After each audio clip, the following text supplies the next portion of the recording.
I just saw that Reed Mullin from Corrosion of Conformity posted on Facebook that he's on the show. He's on the East Coast, so the time's a little different. You know how all clocks are a few minutes different. So what's going on right now is we're waiting for Reed to call in order to put him on the air.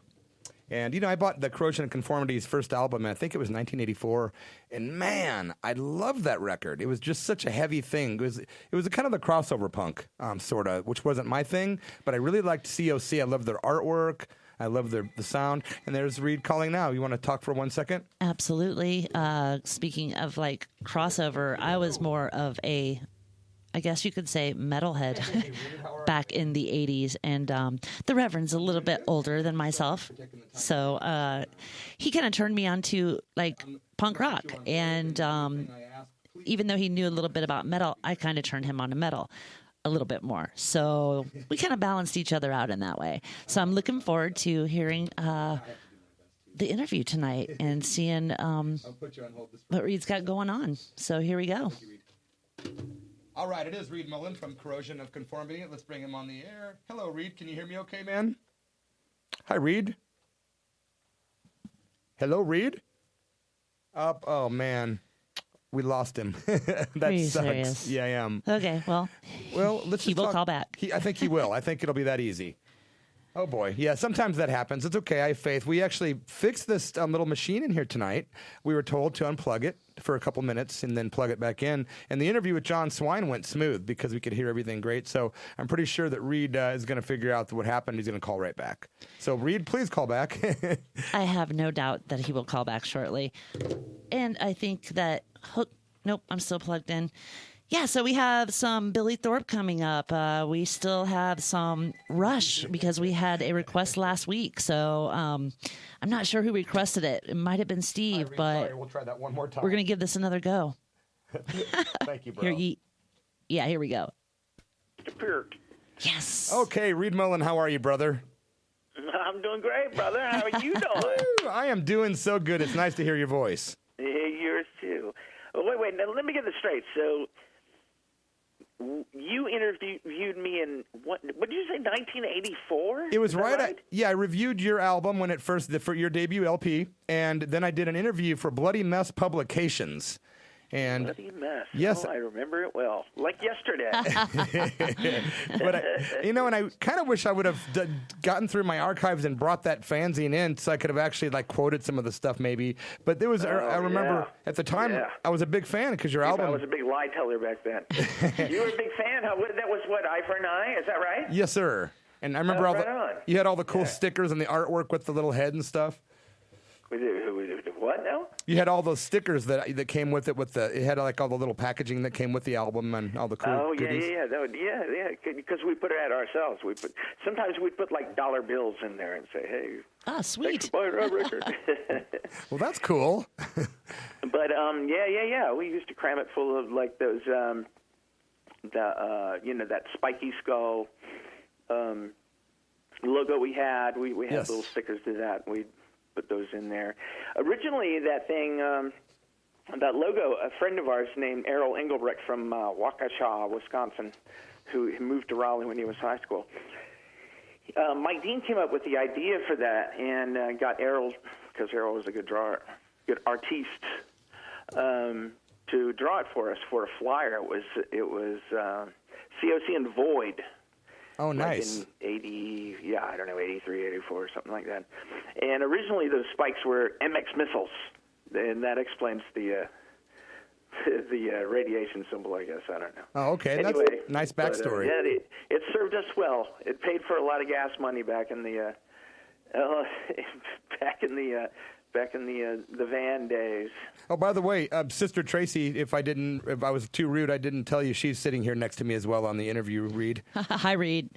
Who did what now? Say again? Sister Tracy. I'm a drummer. What? Sister Tracy is the co-host and co-producer, and she's here too. Oh, right on. How you doing, girl? I'm good. Thanks for being on the show. I didn't want you to think that the Reverend was like a split personality, like male, female, and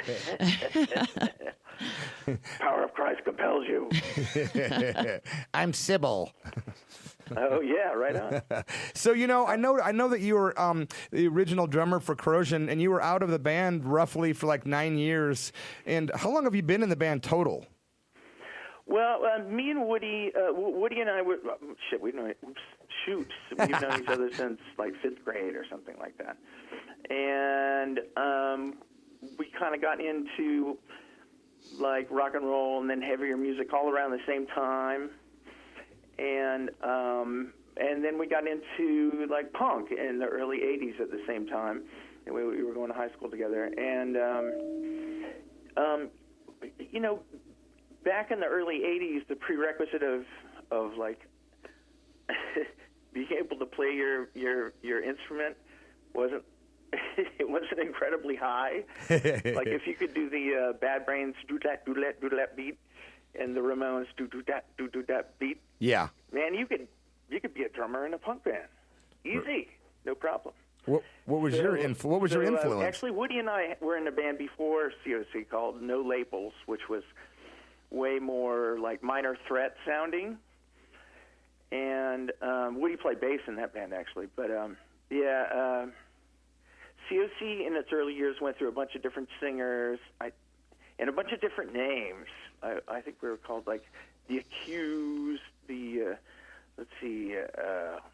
Misguided, Aftermath, a whole bunch of Barney Fife's Revenge, a bunch of silly names. And anyway, I finally came up with a name in chemistry class in high school, my last year of high school. We were in chemistry class. We were studying corrosive materials. And I was getting messed with by the jocks and stuff in my class. They were throwing stuff at me, and I was carving with my pencil, Corrosion of Conformity. And I was like, ooh, that sounds like a good name for our band. Wow. Yeah, so that's how that came out. But, yeah, it's basically been Woody, Mike Dean, and myself pretty much the whole time. Mike split in 87 for a little while, and Woody split in 93 for a little while when Carl left, and they started a band. And then I split for a little while in 2000, I think. Okay. Yeah. How are you doing with your personal demons these days? Are things better for you? Oh, hell yeah. I hope so. Personal demons, my man. Those are gone. Life's too short. Heck yeah, dude. Yeah. No. I feel great. I feel like $1 million. I'm glad, bro. Yep. And I would espouse the use of kratom. I would say kratom is a wonderful leaf. Kratom, anyone yes. out there who hasn't tried it should try it sometime. We're like Kratom. We're Yes. like regular users of the green mangda. Yeah, I'm an Indo man myself. kratom has done wonders for a lot of people, hence them trying to make laws to ban kratom, which is completely ridiculous. Oh, I know. Yeah, well, yeah, the FDA was trying to get rid of it, do it with a Schedule I drug. Yeah. Without even doing any studies on it. Which is completely ridiculous. Anything that helps people and that is safe, the FDA has to stick their nose in where it doesn't belong. Yeah, no, You're exactly right. when that was happening, when there was the threat of it being a federal offense coming up, I actually went out and bought a kilo of that stuff, literally. Did you really? Are you being serious? I did. I've got a big box of this stuff. I'm like, well, I'm set for a while, man. Well, I'm partying with you next time I see you in Oregon. Woohoo! You betcha. You got the kratom hookup, dude. My mom takes that stuff now too. She has fibromyalgia or whatever. Oh, Yeah. really? Yeah, she loves it. I've heard that it does wonders for a lot of people. Hey, I wanted to ask you, Reed. I'm not really too familiar, so was just kind of doing a little bit of Google searching in the last couple of days. Can you tell me anything about teenage time killers? Teenage time killers. Do you know? Yeah, well, I would tell you a whole bunch about it. Well, Teenage Time Killer was one of my favorite songs by an old crass punk band called Rudimentary Peni. Oh, yeah. And the way the side project that I did came about was that I've been really old friends with Dave Grohl for billions of years, beers and beers. Right on. Because he's from D.C. and we're from Raleigh, which is real close. Ah. He used to come see COC back in the olden days, even before he was in Scream and stuff like that. Ah. Old And history. he was in a band called Dane Bramage. like brain damage. Brain damage, I like it. And I had a little indie label, and he and I were buds, and I ended up putting his first band's first album out. That's kind of cool. Yeah, they were they were a good band. They weren't straight ahead punk. They were actually kind of a little more like Husker Du or something like that, old Husker Du. But it was about 1983 or 84. I was in Peoria, Illinois, and there was a compilation CD that was coming out, and we found out, we dug up the letter recently, and it was something, not a CD, but a record or a cassette perhaps, but it was Dave Grohl putting it together, and our old band was supposed to have been on it or might have been on it, but we have the letter, so that's cool. Oh. Well, not too long ago, like maybe 5 or 6 years ago, Woody, myself, and Mike Dean decided we were going to get COC back together doing more of the original kind of punk hardcore stuff. Yeah. And Dave found out about it. Dave Grohl found out about it and offered to let us record at his studio basically for free. He's got this badass studio in California, in Northridge. And we went out there and we did a self-titled record, which turned out really good. And I became real close friends with the head engineer at Dave's studio, this guy named Lou. Okay. And Blue was like, dude, I know you wanted a little more punk stuff on this album than was on there, because I'm of the three of us, I'm probably the most into the old hardcore, the early 80s stuff. Yeah, that's why we called you. I dislike it, but I probably like it more than they do. That's cool. Anyway, so he said, well, listen, when we get free time out here, I'll let you know, and then come out and we'll do a little EP of punk stuff, And sure enough, 6 months later, he called me up and said, dude, we got open time. Come out. And so I flew out, and we recorded, instead of 5 songs, we recorded like 11. And I was going to have Jello Biafra sing one of them, and I was going to sing a couple others. And on my flight home, I was all, super chuffed, like, so into it, like, 'cause the songs were really cool. And as I'm at LAX going home to Raleigh, and I passed this guy wearing a big COC shirt and dreadlocks and sunglasses, and I passed by the guy and I go, hey man, what's up? Just being snarky. And the guy goes, Reed? And it ended up being Randy Blythe from Lamb of God. Wow, interesting. And I told him why I was out there, and he was like, well, I want to be on it. I want to be on that, whatever it is you're doing. So it blossomed from just being some kind of side thing with no name to me singing, Jello singing, Randy Blythe singing, Corey Taylor singing, and all the 30 other people involved with it. What a great thing. It was never something planned out. It just kind of organically happened. And it was really cool. It was like super old school, just like a bunch of buds getting together and making good stuff. I got to see you guys about 3 or 4 years ago in Hollywood with, you did the gig with Sam Hain and Danzig, and that was really awesome. Oh, you saw that? Oh, right. I am good friends with Russ from the Poor Kids, and he's like Danzig's guy, and he hooked us up. I actually met you backstage in the little drinking area, whatever, and it was really an awesome show, man. Oh, right on. Thanks, man. Yeah, that was a fun show. The whole thing was nice, actually. Yeah. We've toured with Glenn a bunch of times. When Carl Legel was the singer for us, we did. It was us and Soundgarden and Danzig, and he was. I guess because we're like kind of old school folks or whatever. I don't know. He garners us a little extra respect, but he was mean as hell to Soundgarden. Woo. Wow. Give them a sound check to save their lives. Well, most people I know that have encountered Danzig, most of them have a pretty bad story to tell, to be honest. Well, I guess we're the exception. He's always been super, super cool to us. So. Yeah. That's good to hear. That is really good to hear, actually.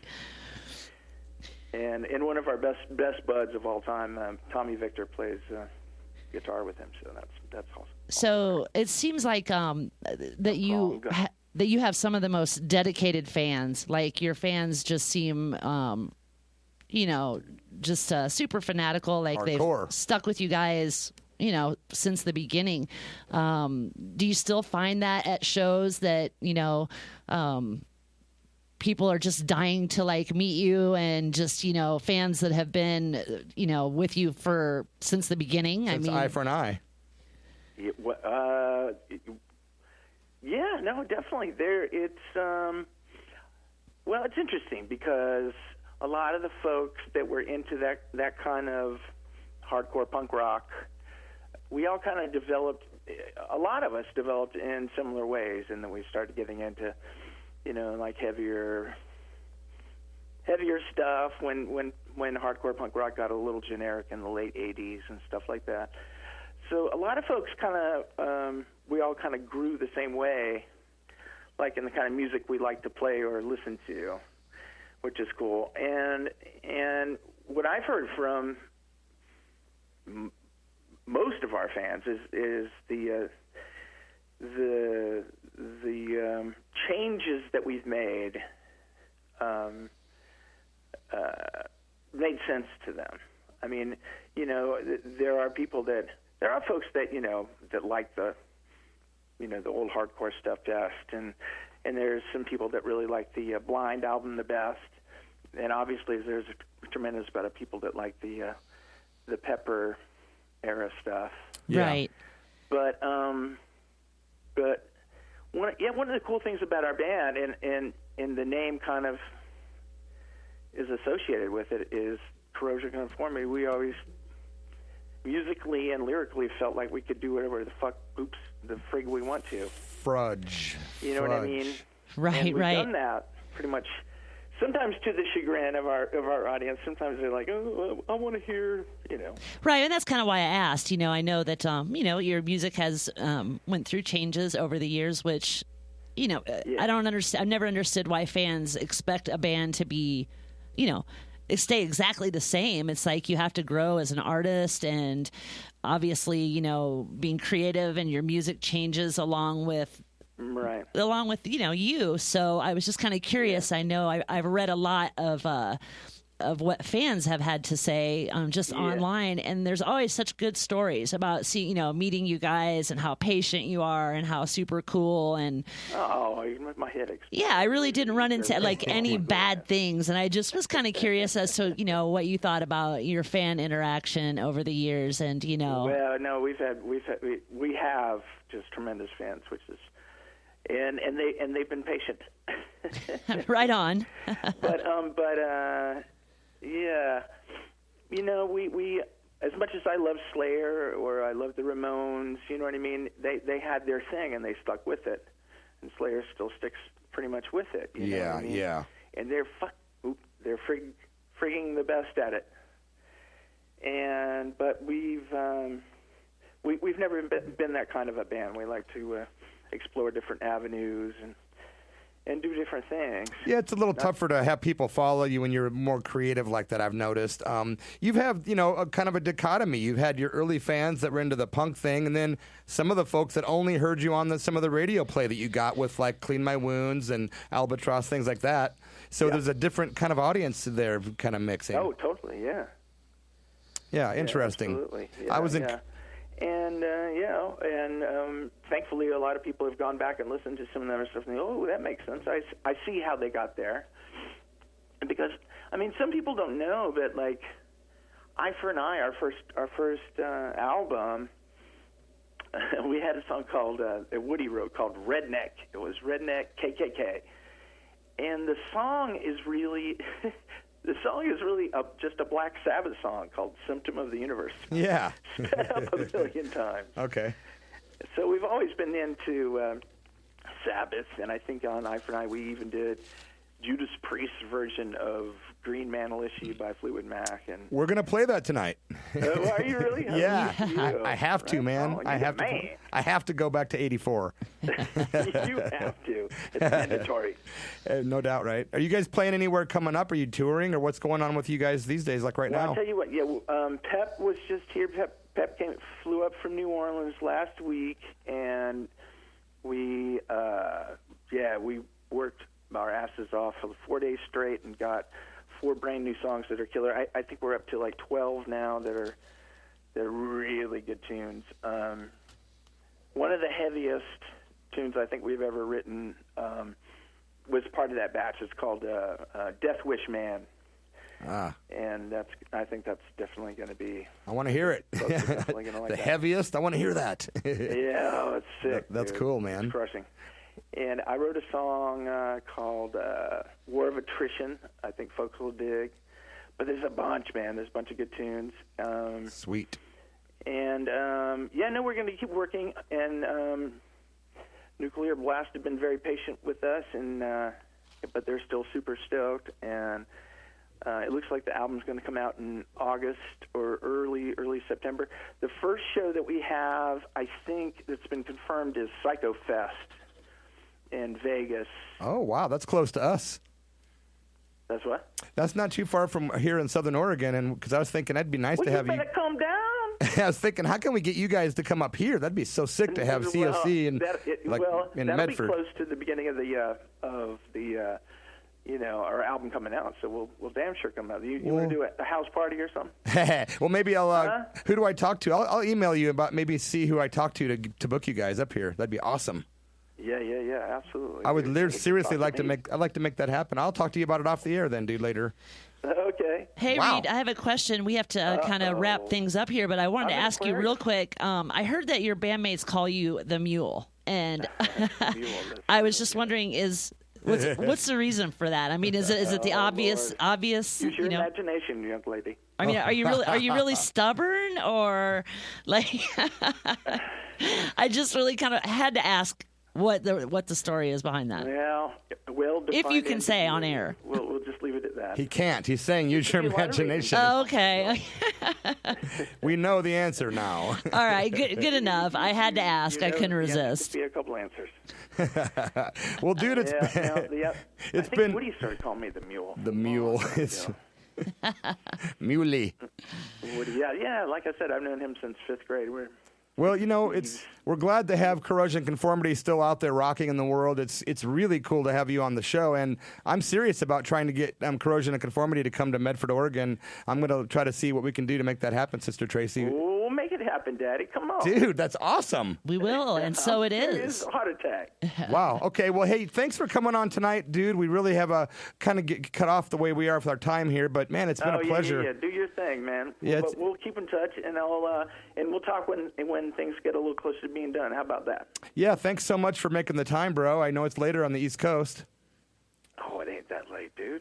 The night is young. Come on. The night is young. Thank you, Reed Mullin. It's Reed Mullin from Corrosion. Listen, I love talking to both y'all, and I'll talk to you again soon, hopefully. Cool. Thank you so much, and much respect, brother. Thanks, Reed. Thanks, y'all. Talk to you soon. Take care. Bye. Reed Mullin from Corrosion of Conformity.